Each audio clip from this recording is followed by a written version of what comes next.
So we are very happy to welcome Uri Aran for this conversation. Uri shares a history with the LUMA Foundation, with the exhibition that we see here, To the Moon Via the Beach, that you took part, that we came to see, but also with us, that you did one of our first exhibitions when Niels and I started our project space, Studiolo. But also we wanted to look at the present, because you have an exhibition now in New York that also had to close early, that was titled House, which also seems quite timely at this moment. And the LUMA Live conversation often start with this question of what world we are in at the moment. So I think, Uri, it's really a great moment to kind of reconnect and be in touch. And as Freddie mentioned, we couldn't experience the recent show in New York at Gavin Brown because it kind of had to shut down during the lockdown. So for us, it was really a great moment to catch up and really dive into all your recent new work. And I think the show at Studiolo, it was quite a while ago, I think now almost 8 years. So and in the meantime, we followed all the different exhibitions you had. So we're really curious to discuss today. And as Freddie mentioned, as a kind of introduction question, we would kind of ask you about the reflection of the current with this question of what world you live in. In my studio, sitting on my desk.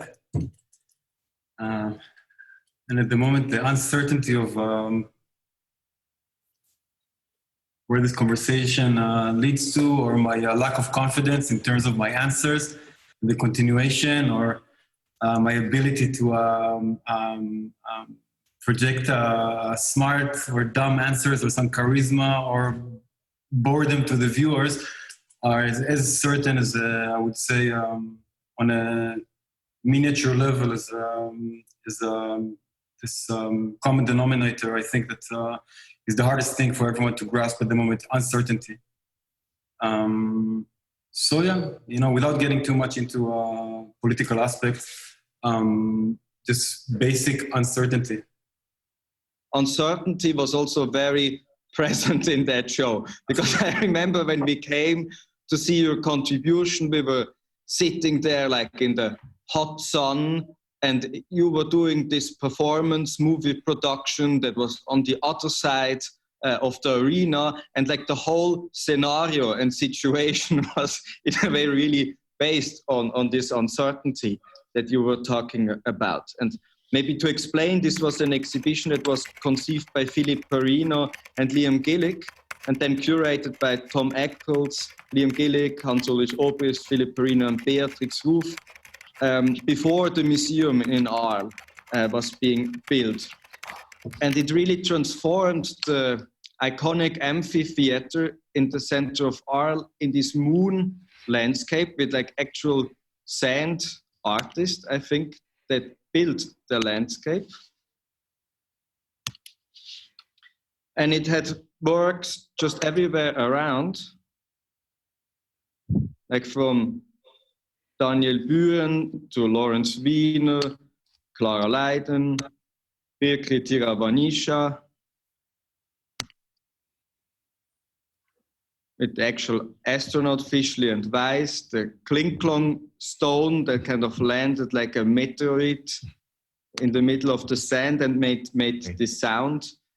Lily Renaud Devar that did this body parts, and here we see your performance.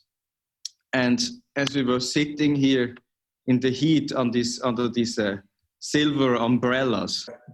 Also later on, we showed the kind of the documentation work of this work you did for To the Moon Via the Beach in Zurich in a group show called we did with LUMA, Theater Objects. Yeah. And I really thought it really makes sense that you are part of this group exhibition in Arles, in the M5 Theater. Because of course, as you said before, your work is really kind of interested in, or you follow the idea of the blueprints, or of creating structures or scenarios which hold a certain promise, whether it's a kind of a language-based structure or if it's a kind of a simple pizza box. So I really thought it kind of made sense, your inclusion in this group of different artists. I think it took me, I'm sorry to interrupt, but I think there was a gap between me understanding why I was part of that show, why Philippe and Liam and Beatrix selected me to be part of that show, and how sensible it is within the context of that situation, which were so many situations were planned within this closed circle, right? In a circular way, almost like production, but questioning the meaning of it all. And I believe, like you guys being there, other visitors, art people, or other pedestrians or passerbys, right? They all became part of that. Mm-hmm. Formerly, it was so picturesque, in another surreal element to it, that really anything that entered that, in a later case, theater, but the arena for this show became part of the work. I'm sorry that I interrupted you. No, I think that's super interesting. And I mean, as you said, the whole scenario of this circular enclosure that we experienced in the amphitheater really also has another reflection to your practice, which I think is the notion of intimacy, which perhaps you express with the idea of relationships or friendship. And in all, you brought a really close collaborator of yours, an actor called Harry, and actually your twin brother, who really looks like you, your twin brother, a musician, a jazz musician. Right. Both of them kind of operated as kind of replacements for you. They kind of operated through your voice. And I'm quite curious to hear about this affinity you have for friendship. And also before you showed this small pizza box image, and I think that's also quite emblematic for your practice, that really often in a sculpture or drawing you will suddenly see a small passport photograph of a friend of yours, or perhaps of a collector or curator. So I'm curious to hear about the approach you had in all for this dialogue between two friends. I think all your questions kind of connect now back to the question which possibly we started with, because the potential of a face or a photo of a person, when you use her or him or them or it, if it's an animal as well, in a composition, the act of flattening a face into a composition, right? Seemingly violent, but it serves as a formal element, and in the same time has the emotional potential, right? That we can, or it's a mirror image. We can project something into it. Why is it there? Is there a personal relationship of the author, of the artist to this photo? Why is it there? Sometimes the tension between a surreal environment, right? A surreal environment, and an actual, I wish I had like an actual photograph. I mean, I have like a stupid one here, but like a photograph, like a person, right? Within like something more schematic, obviously artificial. And I believe in that sense, in the arena, we were in an obviously artificial context. And it has a lot of pathos and history and beauty and grandeur, right? This bullfighting arena, right? A place of ceremony, if you will. And I worked with two people, one of which is Harry Eklund, which he's an artist, and I work with him for years now. We went to graduate school together.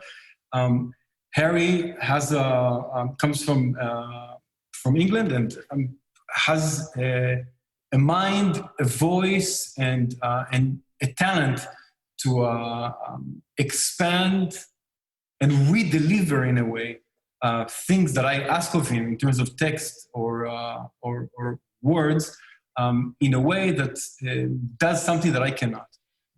He, for me, he does different things, but it started because for me, writing a letter, a love letter in quotation marks, and by letting Harry read it, it had the voice of knowledge, the voice of the romantic. My voice with my accent won't work so much with some of the text that I'm writing. And Harry had a more, what we know is cinematic, but also what we know is the voice of knowledge, right?